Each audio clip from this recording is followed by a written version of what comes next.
My wife attended a client appreciation dinner where my business partner, Richard Dalton, dragged her into a private dining room and assaulted her. I was right next door. I heard her screaming my name, her voice tearing at the seams, but I never pushed that door open. Afterward, she broke down and called the cops. On the day of the trial, I took the witness stand and testified that it was consensual. I told the court that she was the one who undressed and climbed onto his lap. The judge ruled right then and there, insufficient evidence. Richard was acquitted. My wife smashed her stainless steel Yeti tumbler directly into my forehead. Jack Collins, I want a divorce. You're a monster. Everyone said I was an animal, a coward, a piece of trash, but nobody knew that I had been waiting for this exact day for 3 agonizing months. Jack, get out here right now! Isabel's voice chased me down the courthouse corridor. I didn't turn around. Blood was pooling at my eyebrow, tracing a hot line down my cheek. She had swung that tumbler with everything she had, splitting the skin clean open. Stop right there! She lunged, grabbing my arm and jerking me around. Her face was a mess of running mascara and tears, eyes swollen into slits. How could you perjure yourself for him? I looked down at her, silent. I am your wife. I was violated. You were right outside that door. You heard me. Why didn't you come in? Her fists hammered against my chest, frantic and desperate. Tell me why. I caught her wrists, peeling her fingers from my collar. Stop making a scene. Those words drained the last drop of life from her. Isabel stumbled back. Stop making a scene?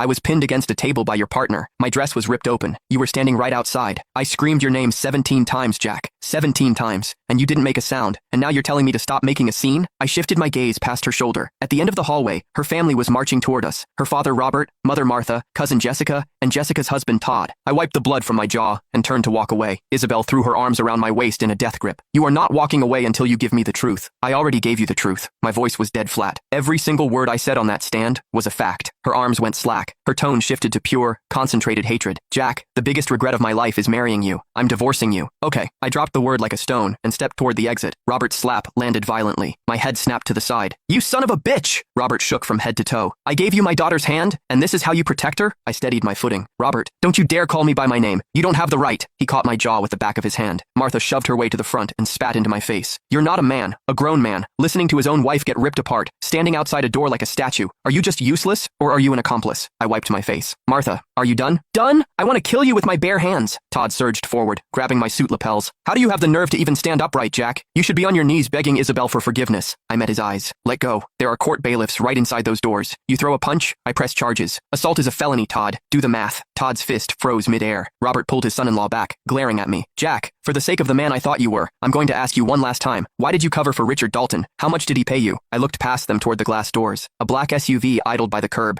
Its tinted window rolled halfway down. There's nothing to explain. You! Martha lunged, throwing wild slaps and kicks. The extended family swarmed in, screaming venom. Someone tossed a cup of muddy coffee, splashing across my hair and face. I stood exactly where I was, letting them shove me back and forth. Blood from my forehead mixed with cold coffee, staining my white dress shirt, a dark, rust-colored brown. The phone in my pocket buzzed.